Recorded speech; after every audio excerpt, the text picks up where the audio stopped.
Support for WUWM podcasts comes from Potawatomi Casino Hotel Milwaukee, home to 24/7 excitement, dining, and an on-site hotel at 1721 West Canal Street.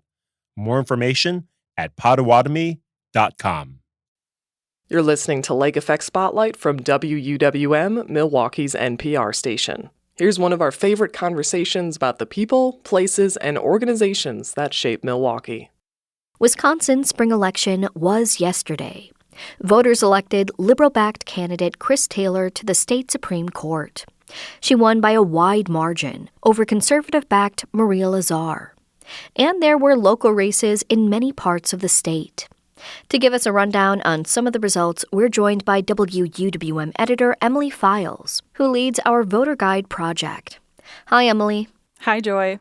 So some of our WUWM colleagues were out at polling sites yesterday. I want to start out by hearing what voters had to say about this election.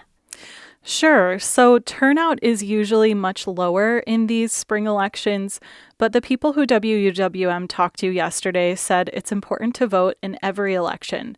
And voters told our reporters that they're worried about the state of our democracy. Here's Reverend Carl Smith. He was chief supervisor at the Thoreau Elementary voting site in Milwaukee.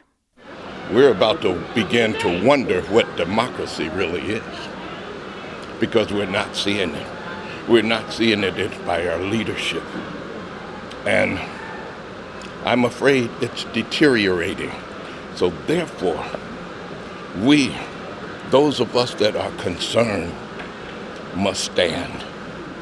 We must stand up. In a lot of the interviews our reporters did yesterday, there was sometimes indirect, sometimes outright criticism of President Trump. Here's UWM student Anissa Whipple talking about how the 2024 election is on her mind still. She and her friends were voting at Riverside High School.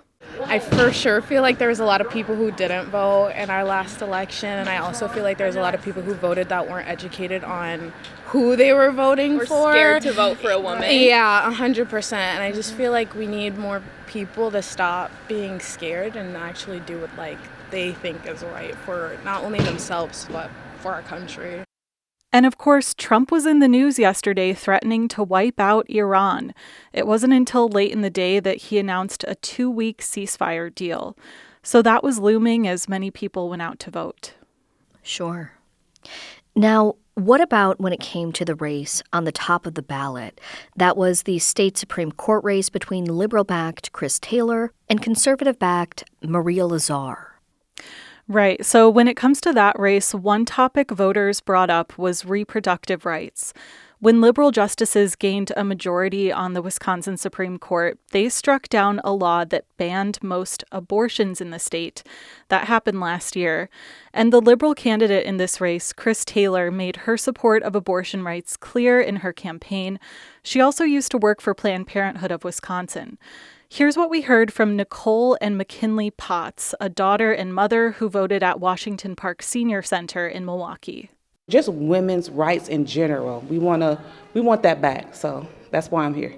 I think for me, just keeping the state Supreme Court more liberal leaning, especially liking Chris Taylor's viewpoints, especially on voting rights and reproductive rights, since those are very high issue topics, especially today.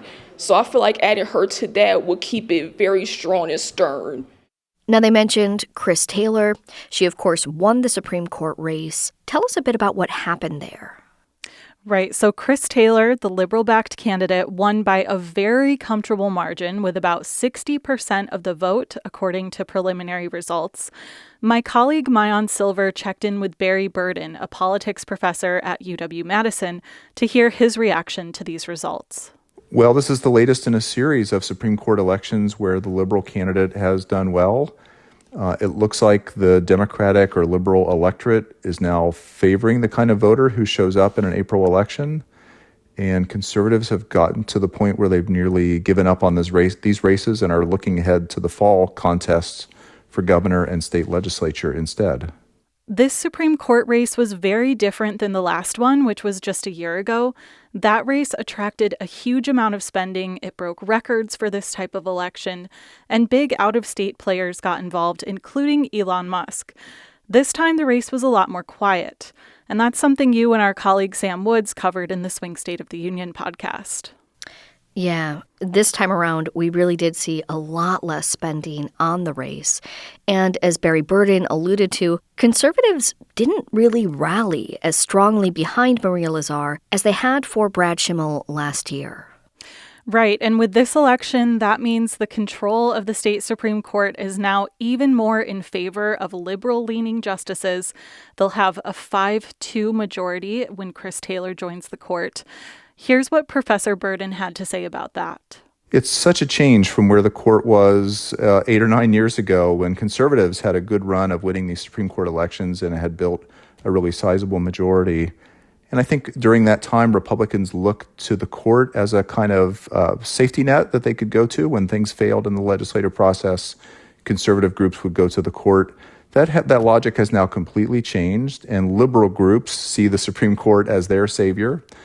We'll see what happens in the fall elections with the governor's race and the state legislative races. Those are both really up for grabs. But at the moment, at least liberals know they have one branch of government they feel they can go to when there's a legal case to be made.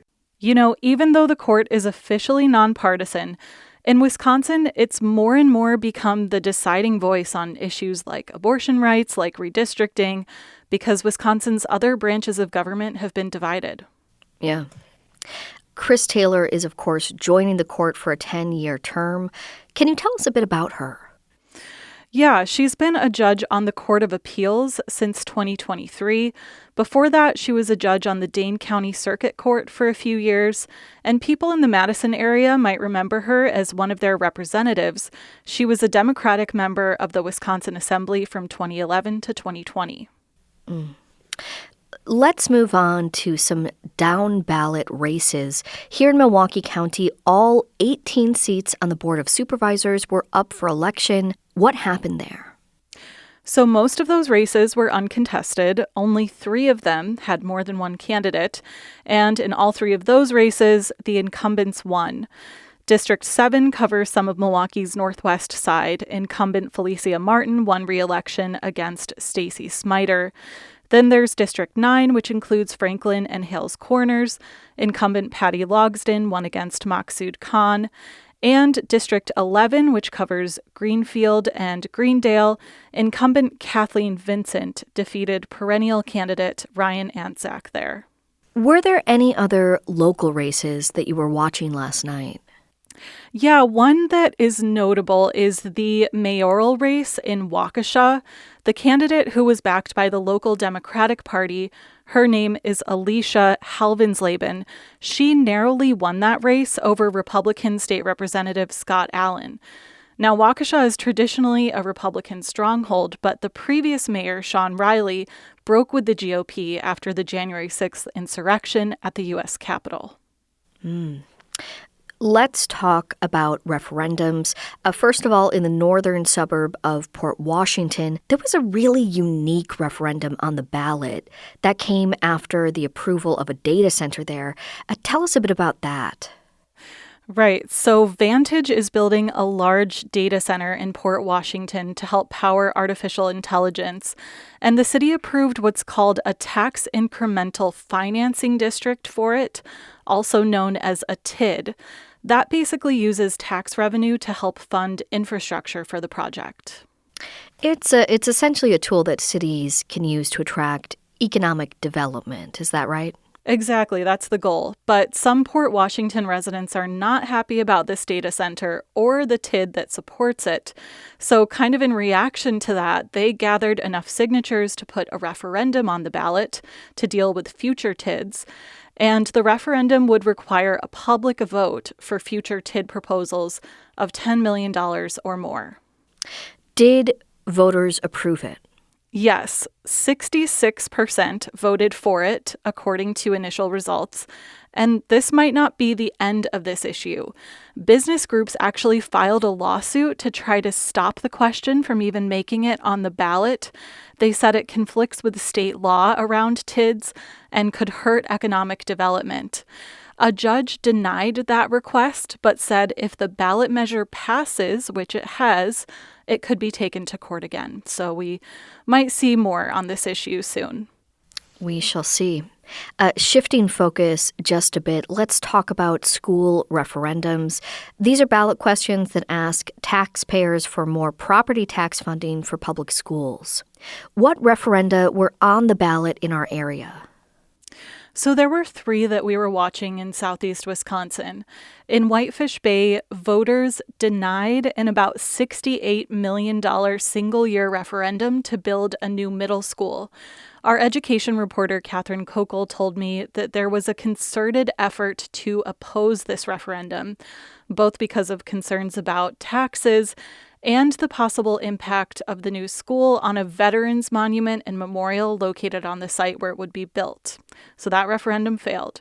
Then in Glendale River Hills, voters approved a $5 million ask to sustain operating costs for the next 4 years.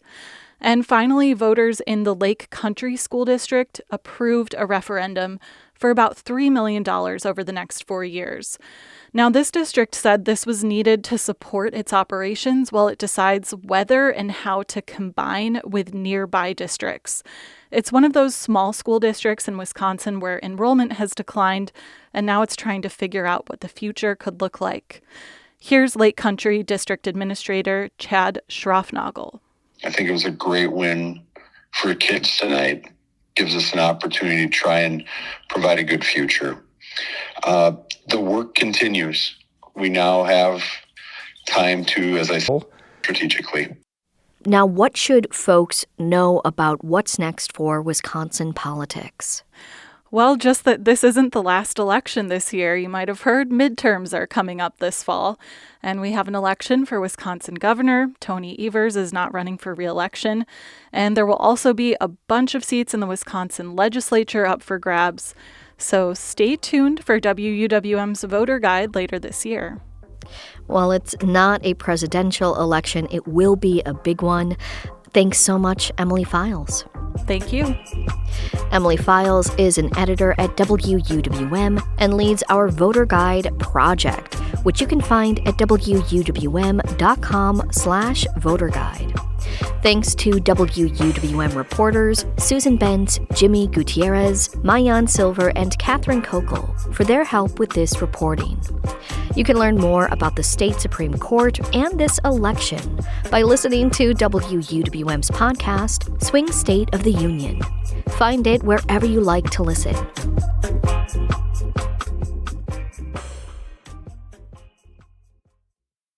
Lake Effect is a daily talk show on WUWM, Milwaukee's local NPR station.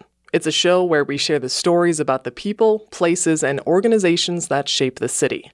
If you enjoyed this episode of Lake Effect Spotlight, subscribe to the podcast. You can find all of Lake Effect's conversations at wuwm.com/lakeeffect, and we're on the radio Monday through Friday at noon on 89.7.